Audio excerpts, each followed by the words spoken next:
بسم الله الرحمن الرحيم. السلام عليكم ورحمة الله وبركاته. حضرت حذیفه رضی الله تعالی عنہ نه حضرت عمر رضی الله تعالی عنہ تپوس وکړ، اے حذیفه شپه دې څنګه تېره کړه؟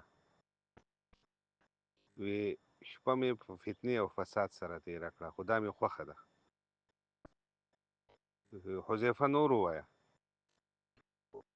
وی شپه مې په هغه څه سره تېره کړه چې هغه الله سره هم نشتی، خو دا مې خوښه ده. وی حذیفه نور څه ووایه؟ وی شپه مې تېره کړه په صلات کې، خو بغیر د اودس نه. حضرت عمر رضی الله تعالی عنہ له ډېر قار راغی، غوسه کې شو. حضرت علی رضی الله تعالی عنہ راغی، تپوس یې وکړ ترې نه، امیر المؤمنین ولې دومره غوسه یې؟ وی حذیفه نه مې تپوس وکړ چې شپه دې څنګه تېره کړه؟ هغه دا خبرې وکړلې. حضرت علی رضی الله تعالی عنہ ته حضور صلی الله علیه وسلم د علم دروازه ویلي و که نه، ځکه چې ده نه چا تپوس وکړه چې کوم ځناور چې دي جاندار څیزونه چې کوم دی هغه هګۍ اچي او کوم بچي اچي. حضرت علي رضی الله تعالی عنہ په دوو جملو کې د هغې جواب ورکړ. هغه شونه چې د هغو غوږونه بار دي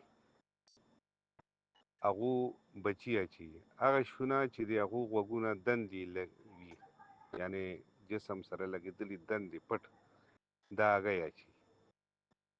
یعنې دوو جملو کې د دې خبرې جواب ورکړ. حضرت علی رضی الله تعالی عنہ ووی چې حذیفه رښتیا وایي.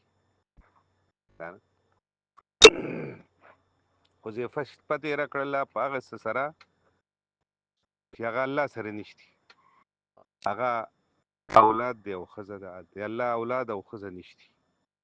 الله الصمد لم یلد ولم یولد. او حذیفه ووی چې ما شپه تېره کړه په فتنې او فساد سره، نو مال او اولاد چې کوم دی دا فتنه دی، انما اموالکم و اولادکم فتنه.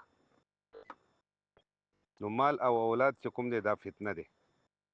او حذیفه وی چې ما شپه تېره کړه په صلات کې، او صلات درود خو بغیر د اودس نه، نو دا هم هغه رښتیا ووی، ځکه چې هغه درود ټوله شپه درود یې وي او اودس یې نه و، نو بغیر د اودس نه سړی درود هم ویلی شي.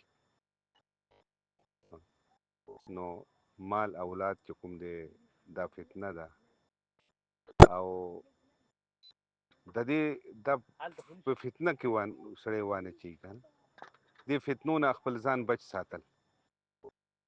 الله رب العزت دې ما له هم په دې باندې عمل کولو توفیق راکړي، او څومره چې اورېدونکي ټول له دې په دې باندې عمل